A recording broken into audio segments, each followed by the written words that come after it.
Gabadha Yoya Gabadha Jenera Kabajamtota Dawatota fi Hordoftota Television Oromia News Network ONNOduu guyyaa addaatiif jenne isinii qabannee irratti oduu kan isinii dubbisan Daani'el Bariiswareeriitti dura irratti matoota oduu sintiimu jalqaba.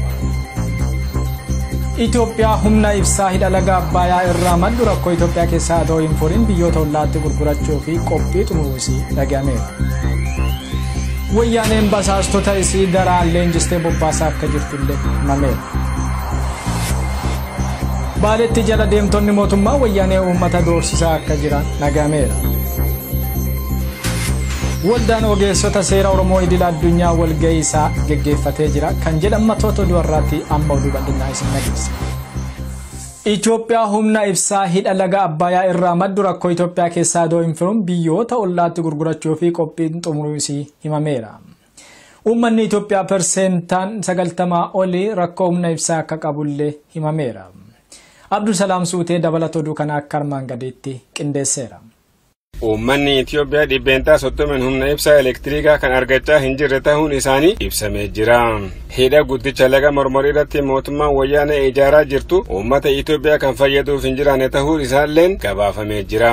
Gaazexaa ammaa Firiik jedhamu kan biyya South Afrikaatti maxxanfamaa jiru adoolessa 25,2017 akka maxxansetti mootummaan Itoophiyaa hidha guddicha laga Abbayyaa irratti ijaaraa jirtuun humna ibsaa meegabaayitii 6,000 argachuuf jiraanna jettee haa dubbattu malee uummanni biyyattii hidha kana jala bu'aa tokkollee kan argachuuf hin jiraanne ta'uu isaanii ibsee jira.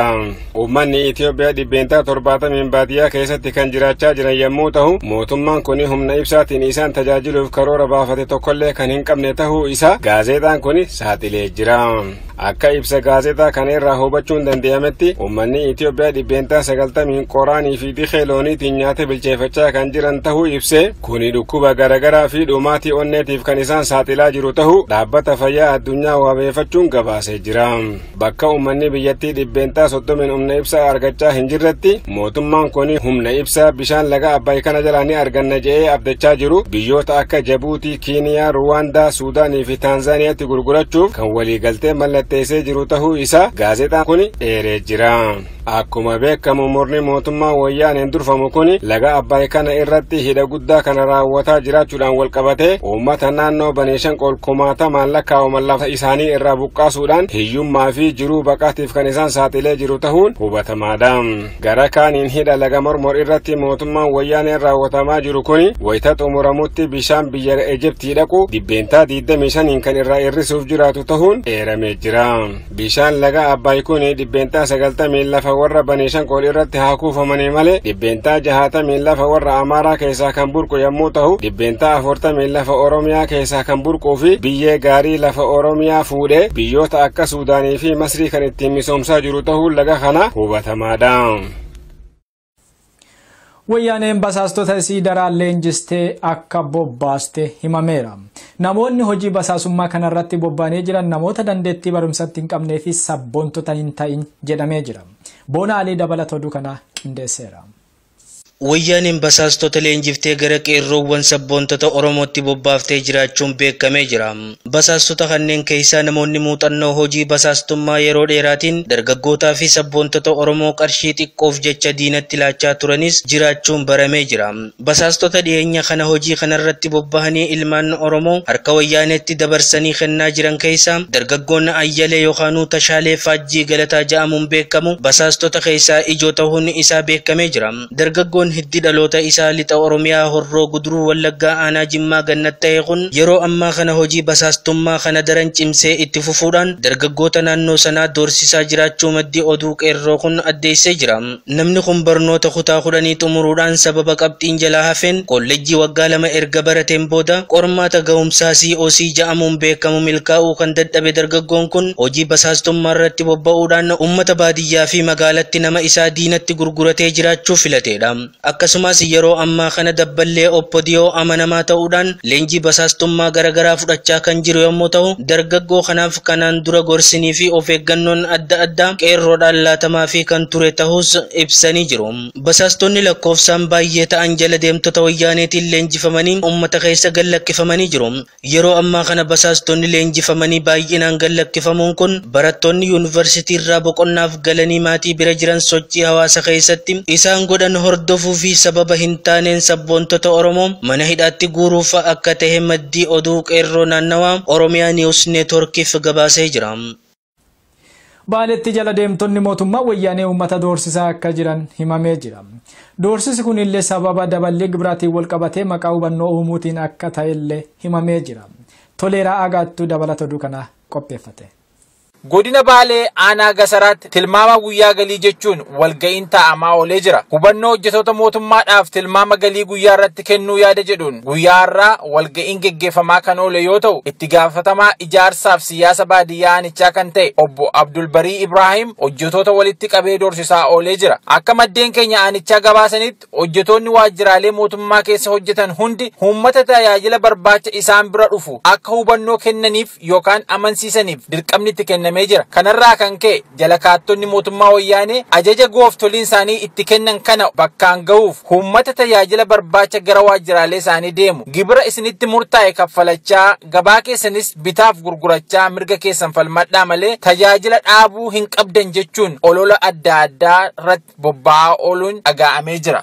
Arargee aanaa Masalaat wayyaaneen dirqamaan uummata akka hojii eegalsiiftan jechuun miliishotaaf poolisoota walitti qabdee dirqamatti kennaa jiraachuun dhaga'amee jira. Magaalaa Masalaaf gandoota magaalichaa hunda keessatti namoota dunkaana banaa jedhamanii banuu didan qabdanii akka mootummaadhaaf dhiyeessitan jechuudhaan doorsisaa kan jiran yoo ta'u, jeequmsaaf uummata kakaasaa turtan jechuudhaan namoota mana hidhaatti guuruuf karoorfattee guyyaa har'aa walga'iirra jiraachuun maddeen oduu qeerroo aanaa sanaa gabaasanii jiru. Waldaan ogeessota seera Oromoo idil addunyaa walga'ii isaa geggeeffatee jira. Walga'ii kana keessatti Oromoonni hubannoo seeraa akka argatanii fi hojii xinniinsa qabsoo Oromootii fi akka karoorfamillee himamee jira. Dabalata oduu kana Abdul Naasir Hajaasanittu qindeesse. Walga'iin waldaa ogeessota seeraa Oromoo idil addunyaa International Oromo Lawyers Association kan waggaa afuraffaa as Ameerikaa keessa magaalaa Minnesotaatti gaggeeffame. Waldaan ogeessota seeraa Oromoo idil addunyaa International Oromo Lawyers Association walga'ii afuraffaa haala gaariidhaan gaggeeffachaa akka jiru beekameeti jira. Dhaabbanni kun kaayoon itti dhaabbate waa'ee olaantummaa seeraa akka kabajamu haala hundaanuu irratti hojjechuudhaa fi gargaarsa roga ogummaa seeraatiin barbaadamu namoota Oromoo kanneen biyya isaaniitii bahanii biyya alaa keessa jiraniifis kanurrattis akka fulleeffatee hojjetu ibsameeti jira.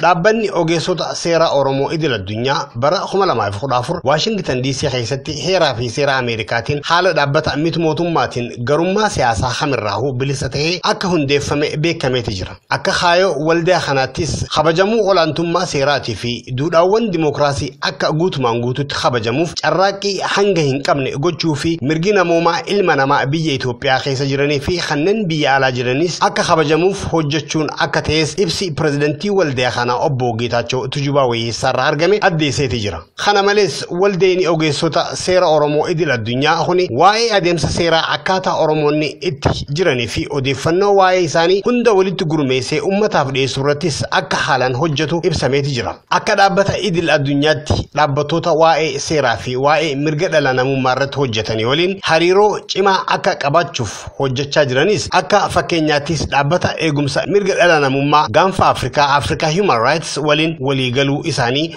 obbo Geetaachoon ibsaniiti jiran. Wal hubannoo kanarrattis waa'ee obbo Baqqala Garbaatii fi waa'ee Oromoota hedduu kanneen mana hidhaa keessa jiraniif haalli seerummaa mootummaan Itoophiyaa isaan ittiin hidhaa jiru maal akka fakkaatu xinxaluu fi duukaa deemanii saaxiluu irrattis akka hojjetanis ifa ta'eeti jira. Kanuma waliinis uummanni hundinuu gocha suukanneessaa mootummaa wayyaanee gaggeessaa jiru akka hordofee odeeffannoo qabatamaa ta'e qindeessuu irrattis hubannoo cimaa itti kennuudhaaf fuula dura akka itti adeemamus gabaasaan Oromiyaa News Network iddoodhuma walgahiisanii gabaaseeti jira. Kanuma waliinis qabsoo uummanni Oromoo roga hundaanuu godhaa jiru gargaaruudhaaf kan beekumsa qabu beekumsa isaatiin kan qabeenya qabus qabeenya isaatiin roga hundaanuu walitti qindeessanii gaaffii abbaa biyyummaa gaafatamaa jirtu tinni sun akka barbaachisullee dubbatamuun isaa himameeti jira. Walgahii kanarrattis waraqaaleen qorannoo mata dureelee adda addaa irratti waa'ee dhuma Oromoo ilaalchisee beektota Oromootiin akka dhiyaate irratti mari'atamaa tures gabaasameeti jira. Daawwattoota fi hordoftoota teennaa oduu har'aa fi qopheeffannee isin biraan gahaa turre tuntaanumaa hobbaateeti waan hordoftanii horaa bulaatee qophiilee teennaa Oromiyaa News Network taafaa walillee turtii dansaa jenna.